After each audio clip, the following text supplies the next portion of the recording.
Namaste. I am Shipratap Bundela, and today I want to take you on a journey into the heart of one of the most profound spiritual observances in our tradition, Nirjala Ekadashi. This isn't just another day of fasting. It is widely recognized as the most significant, and indeed the most challenging of all Ekadashis. It is a true test of one's resolve, a testament to the power of faith that can push the boundaries of human endurance for a higher spiritual purpose. When you undertake this sacred vow, you're not just abstaining, you are making a powerful statement of your commitment to the divine, a commitment that resonates through every fiber of your being. This auspicious day falls during the Shukla Paksha, the bright waxing phase of the moon, in the Jyeshtha month, typically corresponding to May or June in the Gregorian calendar. The timing itself is significant, often coinciding with the peak of summer heat in many parts of India, adding another layer to the austerity of the fast. It's a period when the spiritual energies are considered potent, and our connection to the divine can be amplified through dedicated practice. Understanding this celestial alignment helps us appreciate the cosmic rhythm that underpins these ancient traditions, guiding us towards moments ripe for spiritual growth and purification. The very name, Nirjala, whispers the essence of this formidable vow. Nir means without, and Jala means water. Devotees undertake a complete fast, abstaining not only from food but crucially from water as well, for the entire duration of the Ekadashi Tithi, which can extend over 24 hours. This absolute abstinence is what sets Nirjala Ekadashi apart, demanding immense physical and mental fortitude. It is a path of intense purification, where the fire of devotion consumes impurities, leaving the soul brighter and more attuned to the divine symphony of existence. The observance of Nirjala Ekadashi begins not with the sunrise, but with the intent formed in the heart long before. However, the tangible rituals commence in the sacred quiet of the early morning, well before the world awakens to its usual clamor. I always emphasize that cleanliness, both external and internal, is paramount. This means a purifying bath, wearing fresh, clean clothes, simple yet profound acts that prepare the body as a worthy vessel for the day's spiritual undertakings. The space where you intend to perform your worship must also be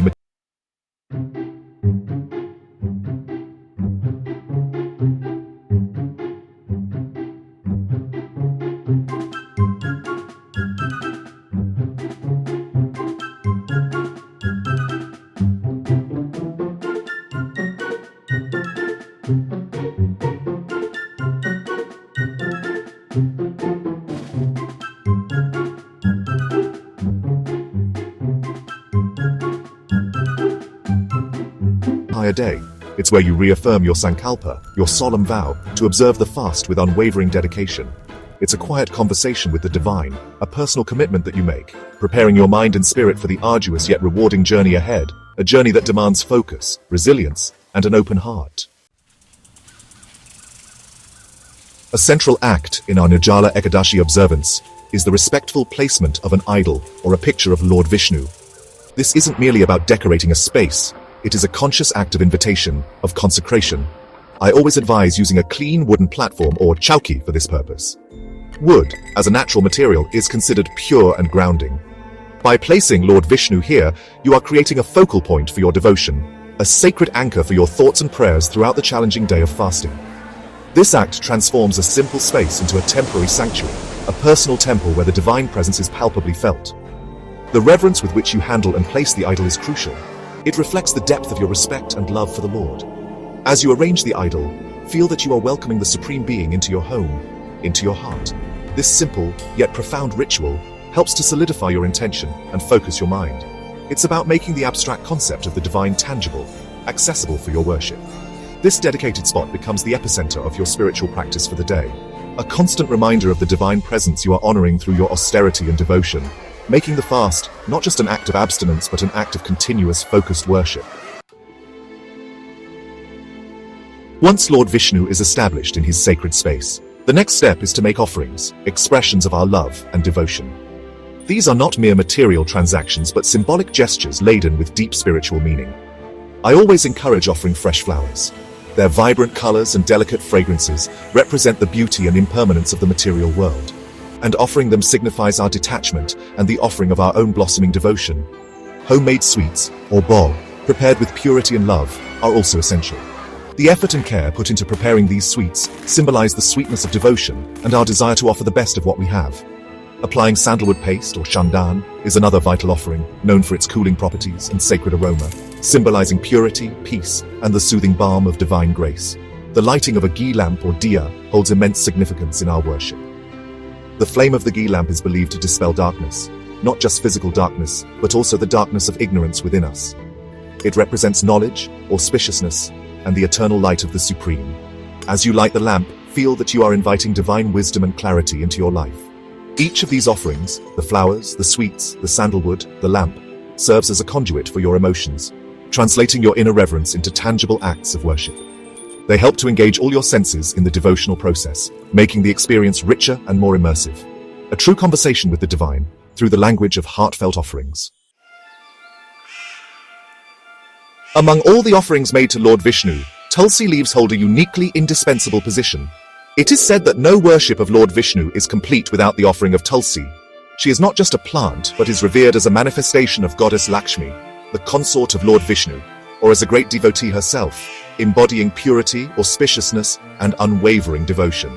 The presence of tulsi in the puja is believed to sanctify the entire process, making our prayers more potent and readily accepted by the Lord. When you select tulsi leaves for offering, do so with utmost respect and care, understanding the sacred energy they carry. The act of offering tulsi leaves is deeply symbolic. It represents our complete surrender and our purest devotion to Lord Vishnu. It's a gesture that signifies our desire to be close to him, just as tulsi is always dear to him. I often tell devotees to feel the connection as they place the leaves at the Lord's feet, or offer them with a mantra. This isn't a mechanical ritual, it's a heartfelt communication, a silent prayer whispered through the medium of these sacred leaves. The fragrance of tulsi itself is purifying and uplifting, further enhancing the spiritual atmosphere of your worship. Remember, this humble leaf carries immense spiritual weight, bridging the gap between the devotee and the divine. Chapter 5. Invoking Grace, the Power of Prayer. With the sacred space prepared and the initial offerings made, the day truly begins with heartfelt prayers to Lord Vishnu. This is the moment to formally open your heart and articulate your intentions, your hopes, and your devotion. The prayers offered at the commencement of Nirjala Ekadashi are particularly significant. You are not only seeking blessings for the successful completion of the demanding fast, but also asking for strength, both physical and mental, to endure its rigors without faltering. It's a time to connect with the Lord on a personal level, to lay bare your vulnerabilities and your aspirations before him, trusting in his infinite compassion and grace. These initial prayers should be more than just a recitation of memorized verses, though traditional prayers and mantras are immensely powerful. I encourage everyone to also speak from the heart. Express your gratitude for the opportunity to observe this sacred vow, reaffirm your commitment to spiritual discipline, and pray for the well-being of all. This act of praying establishes a strong spiritual foundation for the day, aligning your consciousness with the divine will. It is this sincere invocation that tunes your inner being to receive the subtle spiritual energies that are abundant on Ekadashi, especially one as potent as Nirjala Ekadashi, setting a course for a day filled with divine remembrance. Chapter 6. The Constant Remembrance, Hare Krishna Mahamantra. Throughout the day of Nirjala Ekadashi, as you navigate the challenges of the waterless fast, maintaining a state of divine consciousness is paramount. One of the most powerful tools for achieving this is the continuous chanting or japa of sacred mantras, particularly the Hare Krishna Mahamantra, Hare Krishna, Krishna Krishna, Hare Rama, Rama Rama, Hare. This Mahamantra is not just a collection of sounds, it is a potent spiritual formula, a direct call to the Supreme Lord in his various divine energies. Its vibrational quality has a profound purifying effect on the mind and the environment. Engaging in the chanting of the Hare Krishna Mahamantra throughout the day serves multiple purposes. It keeps the mind anchored in spiritual thoughts, preventing it from dwelling on the physical discomfort of the fast, or getting entangled in worldly distractions. Each repetition of the mantra is like a step closer to the divine, a way to immerse your consciousness completely in the Lord's presence. I often advise using japa beads, or a mala, to aid in concentration and to keep track of the chanting. This constant remembrance is the lifeline during Nirjala Ekadashi. It transforms the austerity into a joyful, meditative experience, filling the heart with peace and the mind with unwavering focus on the ultimate spiritual goal. Chapter 7. The Sacred Culmination, Breaking the Fast. After the intense period of fasting and devotion on Nirjala Ekadashi, the sacred culmination arrives with the breaking of the fast, known as parana. This must be done with as much care and adherence to timing as the fast itself. The fast is typically broken on the following day, Dwadashi, after sunrise, within a specific time window prescribed in the Panchang, or the Vedic calendar. It is crucial to observe this timing, as breaking the fast too early or too late can diminish the spiritual benefits accrued. This adherence to discipline, even at the point of conclusion, underscores the integrity of the entire observance. The first sip of water, the first morsel of food taken during Parana, is a moment of profound gratitude and relief. It's not merely about satiating physical hunger or thirst, it's a sacred act acknowledging the successful completion of a demanding spiritual vow. I always recommend breaking the fast with prasadam, food that has first been offered to Lord Vishnu, thereby sanctifying it. This could be simple items like fruits or a light grain-based meal. As you partake, reflect on the strength and grace that carried you through the fast. This moment of breaking the fast is a celebration of your endurance, your faith, and the divine blessings received, leaving you with a sense of deep spiritual fulfillment and renewal. Outro: the enduring legacy, peace, virtue, and liberation. As we conclude our exploration of Nirjala Ekadashi, I want to reiterate its profound spiritual and religious significance. This is not merely a ritual of endurance, it is a powerful spiritual discipline, a sacred gateway to deeper self-realization and divine connection. The observance of Nirjala Ekadashi, with its demanding austerity, purifies the body, mind, and soul in a way that few other practices can. It is a testament to the incredible strength of human will when aligned with sincere devotion, a journey that strips away the non-essential, allowing the radiant core of our spiritual self to shine through. The path of Nirjala Ekadashi, though challenging, is immensely rewarding, leading the sincere devotee towards profound inner peace and the accumulation of immense virtue, or punya. The very act of willingly undergoing such hardship for a spiritual purpose cultivates qualities like self-control, forbearance, and unwavering faith. These virtues extend beyond the day of the fast, influencing our character and actions in everyday life, helping us navigate the complexities of the world with greater equanimity and compassion. It is believed that the merit gained from observing this single Ekadashi is equivalent to observing all other Ekadashis throughout the year.